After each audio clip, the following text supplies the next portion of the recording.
এক ধৰণৰ টক্সিন থাকে সেই টক্সিনবিধ ক্লষ্ট্ৰিডিয়াম বটুলিনাম বুলি এটা বেক্টেৰিয়াই প্ৰডিউচ কৰে। এই টক্সিনবিধ প্ৰথমতে মানুহৰ বেমাৰ হোৱা বুলিহে আমি প্ৰথমতে গম পাইছিলোঁ। লাহে লাহে গম পোৱা গ'ল যে এই টক্সিনবিধ আমি মানুহৰ কিছুমান বেমাৰৰ কাৰণেও আমি আৰোগ্যৰ কাৰণেও আমি ব্যৱহাৰ কৰিব পাৰোঁ আৰু কছমেটিক পাৰ্পাছতো আমি এই টক্সিনবিধ ব্যৱহাৰ কৰিব পাৰোঁ।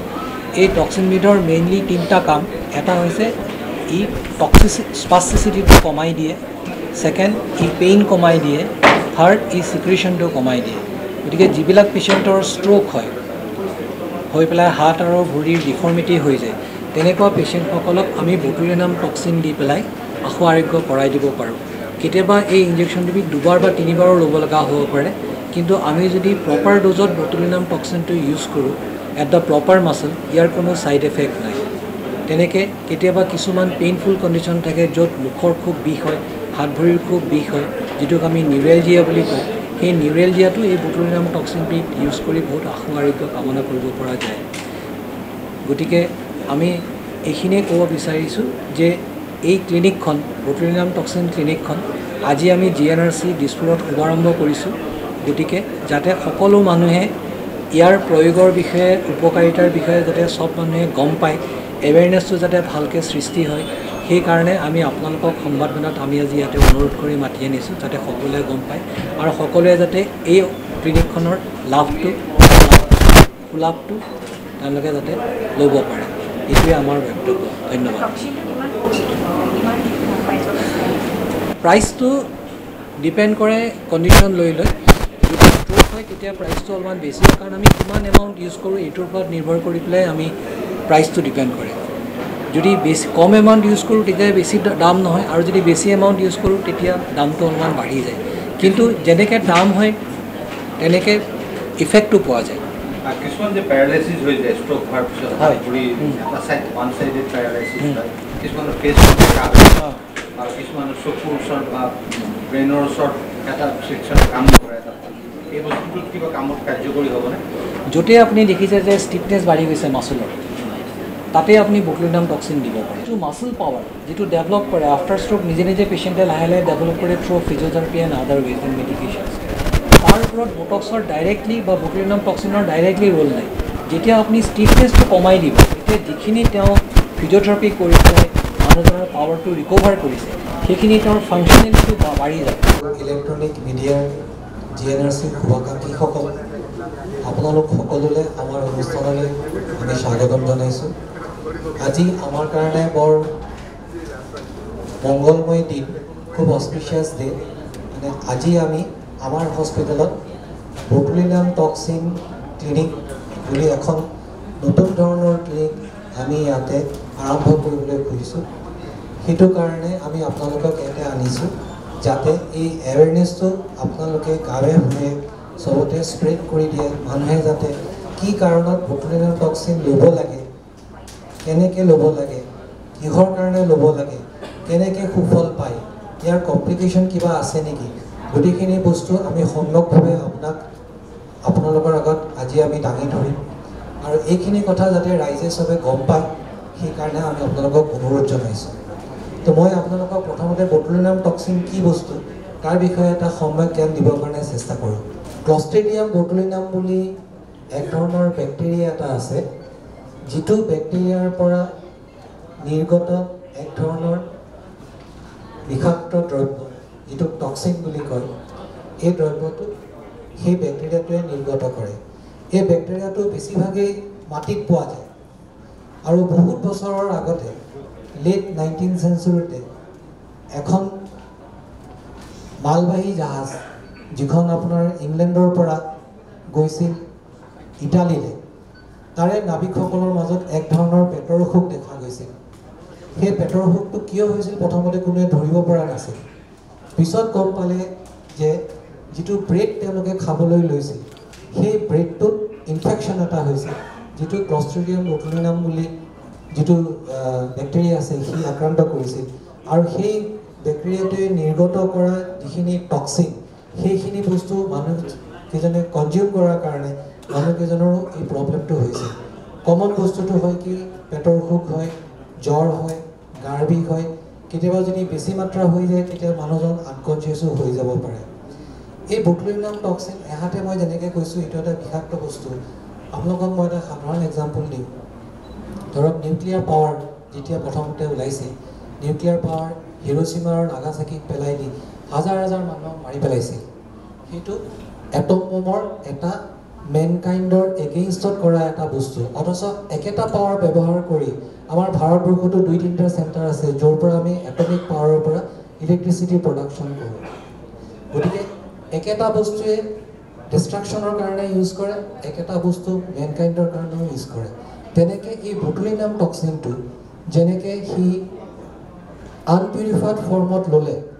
যেনেকৈ মানুহক অপকাৰ কৰিব পাৰে পিউৰিফাইড ফৰ্মত যদি এটা নিৰ্দিষ্ট ড'জ কোনো এটা নিৰ্দিষ্ট জেগাত দিয়া যায়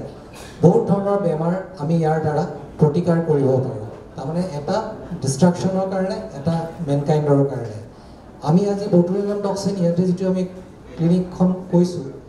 ইয়াৰে দুটা বহুল প্ৰচাৰ পাইছোঁ মোৰ আগৰ ব্যক্তিগৰাকীয়ে কৈছিল যে কছমেটিক পাৰপাছ আৰু থেৰাপিউটিক পাৰপাছ আমি মোষ্টলি নিউৰলজিষ্টবিলাকে আমি কছমেটিক পাৰপাছত বটুলিনাম টক্সিন ইমান ব্যৱহাৰ নকৰোঁ আমি থেৰাপিউটিক পাৰপাছত স্পাষ্টিচিটি এই দুইটা বস্তুৱে বটুলিনাম টক্সিনৰ দ্বাৰা আমি কমাই দিব পাৰোঁ ঠিক আছে তো এইখিনি আপোনালোকৰ কাৰণে মই এটা অভাৰভিউ ৰাখিলোঁ এতিয়া মই আপোনালোকক এটা এটাকৈ মই ইয়াৰ ভিডিঅ'জখিনি মই আপোনালোকক দেখুৱাব খুজিছোঁ যে একচুৱেলি বস্তুটো কি আপোনালোকৰ বহুতৰে আইডিয়া নাই বস্তুটো কি আৰু এইটো কেনেকৈ আমি চিকিৎসা কৰাৰ পিছত এফেক্টটো কেনেকুৱা হয় চকু দুটা যে আছে চকু দুটা মানুহজনীয়ে ফুলি ৰাখিব নোৱাৰে বন্ধ হৈ যায় তাৰপিছত আমি কি কৰিলোঁ ওপৰত চকুৰ ওপৰ পতা কপালৰ এইখিনি জেগাত আৰু তল দুইফালে ইনজেকশ্যনটো দিছোঁ ইনজেকশ্যনটো দিয়াৰ পিছত এতিয়া চাওক মানুহজনীৰ চকু দুটা ভালকৈ মেল খাই গৈছে এই কণ্ডিশ্যনটোক কয় ব্লেফাৰোস্পাজম ঠিক আছে প্লে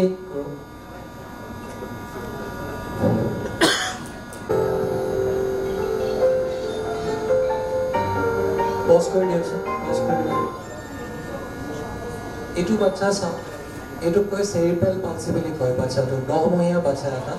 আনফৰ্চুনেটলি চকুৰো দেখা নাপায় তেওঁৰ কি হৈছে দুইখন ভৰিৰ মাছল যিবিলাক আছে মাছলবিলাক খুব টান হৈ গৈছে স্পাজমত গৈছে স্পাজমত যোৱাৰ কাৰণে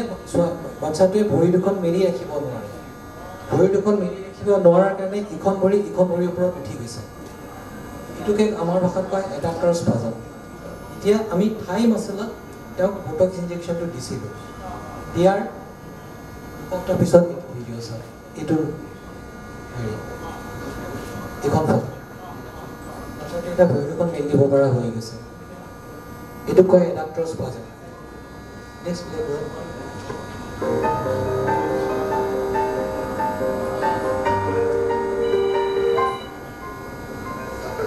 এইটো জাষ্ট হেৰি পজ কৰকচোন পজ কৰক এখেত পেচেণ্টগৰাকীৰ কি হৈছে বহুত বছৰৰ পৰা মূৰৰ বিষ 7-8 বছৰমান হ'ল মূৰৰ বিষ হৈ থাকে আল্টিমেটলি গৈ পেলাই এনেকুৱা এটা অৱস্থা হৈ গৈছিল যে তেওঁ ৰাতিপুৱা শুই উঠে মূৰৰ বিষ লৈ ৰাতি শুবলৈ যায় মূৰৰ বিষ তেখেতে এটা গুৰুত্বপূৰ্ণ বিভাগতো আছে কামো কৰিব লাগে মূৰৰ বিষ হৈ থাকিলে তেওঁ কনচেনট্ৰেট কৰিব নোৱাৰে এইটোকে কয় ক্ৰনিক মাইগ্ৰেইন এক ধৰণৰ মাইগ্ৰেইন যিটো মাইগ্ৰেইন কণ্টিনিউৱাছ পেইন হৈ থাকে লাষ্ট 3-4 মাহৰ পৰা মাহটোৰ 15 দিনতকৈ বেছিভাগ হয় আৰু দিনটো আধা সময় তেওঁৰ মূৰৰ বিষতে যায় চিভিয়াৰিটিটো ভেৰি কৰি থাকে কেতিয়াবা কম হয় কেতিয়াবা বেছি হয় কিন্তু একদম নাইকিয়া হয় কেতিয়াবা নাযায় চুলি আঁচুৰিব নোৱাৰে ক্ৰনিক মাইগ্ৰেইন হৈ থকা মানুহবিলাকৰ আঁচুৰাৰ লগে লগে মূৰটো বিষাবলৈ আৰম্ভ কৰে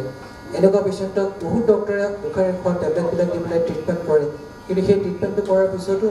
মানুহগৰাকীয়ে ভালকৈ এই বস্তুটো ট্ৰিটমেণ্টত ভালকৈ ফলপ্ৰসূ লাভ নাপায় নোপোৱাৰ কাৰণে এনেকুৱা মানুহবিলাকে এটা জেগাৰ পৰা আৰু এটা জেগা গৈ এনেকুৱা এটা অৱস্থা হৈ যায় তেওঁলোকে তেতিয়া ডেইলি টোপনিৰ ঔষধ পেইন কিলাৰ খাব লগা হয় তো পেইন কিলাৰ খাওঁতে কি হয় এইটোক কয় মেডিকেশ্যন অভাৰ ইউজ হেডেক আগতে যদি মূৰৰ বিষ সপ্তাহত 2 দিন হৈছিল পেইন কিলাৰ যদি আপুনি বেছিকৈ খায় মূৰৰ বিষটোতো সপ্তাহত 4 দিন হ'বলৈ ধৰিব তাৰপিছত 6 দিন হ'বলৈ ধৰিব আল্টিমেটলি এনেকুৱা এটা দিন আহিব যে প্ৰত্যেক দিনাই তেওঁ মূৰৰ বিষটো আৰম্ভ হৈ থাকিব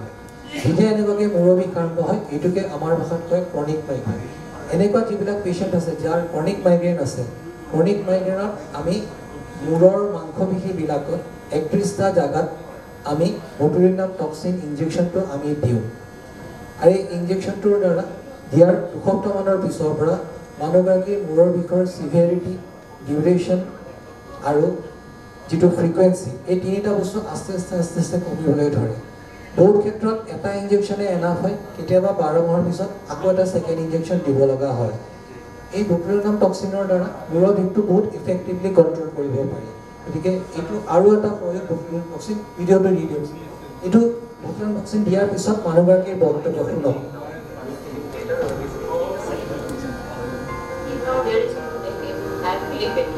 So you are feeling better, you can go out, not day, you can now study. The quality of life is improving according to you. Thank you so much. So this is the after 6 months post-mortem video of Dr. Thank you so much. Right side to ঠিকে আছে left side is একদম কোষফাই লৈ গৈছে তো left side যেতিয়া কোষফাই লৈ যায় এটো মুখৰ এটা অংশৰ পৰা চিনলৈকে চকুটোলৈকে কপাললৈকে হয় এটোকে আমাৰ ভাষাত কয় হেমিফেচিয়েল স্পাজম তো হেমিফেচিয়েল স্পাজম যেতিয়া হয় ইয়াত মেডিকেল ট্ৰিটমেণ্ট মুখেৰে খোৱা দৰৱ খাই তেনেকৈ একো লাভ নাই বহুত ট্ৰিটমেণ্ট কৰে কিন্তু একো লাভ নাই আল্টিমেটলি গৈ এনেকুৱা পেচেণ্টৰ কি হয় আমি বটুলিনাম টক্সিন ইনজেকশ্যন দিওঁ থুতৰিৰ পৰা দিওঁ ওঠৰ ওপৰত ওঠৰ তলত মুখৰ কেইটামান মাছলত চকুত দিয়া যায় আৰু কপালত দিয়া যায় এবাৰ ইনজেকশ্যন দিলে সাধাৰণতে 3 পৰা 4 মাহ মানুহগৰাকী ভালে থাকে তাৰপিছত আকৌ হয়তো এটা ৰিপিট ইনজেকশ্যন দিব লগা হ'ব বটুলিনাম টক্সিনৰ এটা বস্তু যে যেনেকৈ পেইন কিলাৰ আমাৰ মানুহে ভাবে যে এবাৰ খালে এইটো বাৰে বাৰে খাই থাকিলে সেই দৰৱটো আৰু কাম নকৰে কিন্তু বটুলিনাম টক্সিনৰ ক্ষেত্ৰত তেনেকুৱা নহয় আপুনি যিমানেই লৈ নাথাকক কিয় সি কেতিয়াও এডাপ্টেশ্যন ডেভেলপ নকৰে গতিকে এজন মানুহে যদি বাৰে বাৰে লৈ থাকিব লগা হয় 4-5 মাহৰ মূৰে মূৰে বছৰত 2-3 বাৰ 3-4 বাৰ লৈ থাকিব লগা হয় আদাৰ দেন দ্য কষ্ট বেলেগ একো ছাইড এফেক্ট নাই ইয়াতে মানে অলপমান বুজিবলৈ আপোনালোকৰ পাৰিবনে নোৱাৰে হাতৰ ৰুমালখন দেখিছে বাচ্চাটোৰ চেৰিব্ৰেল পালচি আছে চেৰিব্ৰেল পালচি মানে জন্মৰ পৰাই বাচ্চাটোৰ ব্ৰেইনটো ভালকৈ ডেভেলপ হোৱা নাই নোহোৱাৰ কাৰণে তাৰ ফিজিকেল ডেভেলপমেণ্ট মেণ্টেল ডেভেলপমেণ্ট দুইটাতে এফেক্ট কৰিছে এইটো কৰাৰ কাৰণে কি হৈছে তাৰ ফেচিয়েল মাছলছবিলাক উইক হৈ গৈছে তাৰ চব দাঁতৰ মাজত বহুত ফাঁক আছে ফেচিয়েল মাছলছবিলাক উইক হৈ থাকিলে কি হ'ব স্পণ্টেনিয়াছ যিটো থ্ৰু ওলাই থাকে মানুহৰ মুখৰ পৰা সেই থ্ৰুটো সি গিলি দিব নোৱাৰে সি বাৰে বাৰে মাটিতে পৰি থাকে সেইকাৰণে কি হয় কেতিয়াবা ঘাঁ হৈ যায় আন্দোলনটা পাওঁতে আৰু বাৰে বাৰে ৰুমাল দি পেলাই মুচি থাকিব লাগে এই পেচেণ্টক আমি কি কৰিছোঁ য'ৰ পৰা থ্ৰু ওলাই পেৰোটিক গ্লেণ্ডত দুইফালে আমি ইনজেকশ্যনটো দিছোঁ দিয়াৰ পিছত এতিয়া পেচেণ্টৰ হাতত ৰুমাল ল'বলগীয়া হোৱা নাই পেচেণ্টজনী এতিয়া ভালেই আছে এইটো কিন্তু 3 মাহ মানে একশ্যনটো থাকে 3 মাহৰ পিছত আকৌ আমি বস্তুটো ৰিপিট কৰিব লাগে সাংবাদিক বন্ধু বান্ধৱীসকল মই JNRC পৰিয়ালৰ পৰা আপোনালোকক সম্ভাষণ জনাইছোঁ আজিৰ এই দিনটোৰ এটা আমি বিশেষ উদ্দেশ্য লৈ সমবেত হৈছোঁ সেই উদ্দেশ্যটো হৈছে এটি বিশেষ চিকিৎসা পদ্ধতি যাক বটুলিনাম টক্সিন বুলি কোৱা হয় আৰু সাধাৰণ ভাষাত আমি বটক্স বুলিয়ে চবেই জানো আৰু এই বটক্স ট্ৰিটমেণ্টটো বৰ্তমান যুগত বহুলভাৱে প্ৰয়োগ হৈ আহিছে আৰু যথেষ্ট মানে প্ৰচাৰো হৈছে ইয়াৰ প্ৰধান কাৰণ এইটোকে মই ভাবোঁ কাৰণ যিহেতু অকল স্নায়ু ৰোগ বা বিভিন্ন ৰোগৰ ক্ষেত্ৰতে নহয় বটক্স থেৰাপি সৌন্দৰ্যবৰ্ধক হিচাপেও প্ৰয়োগ কৰা হয় সেইবাবে এই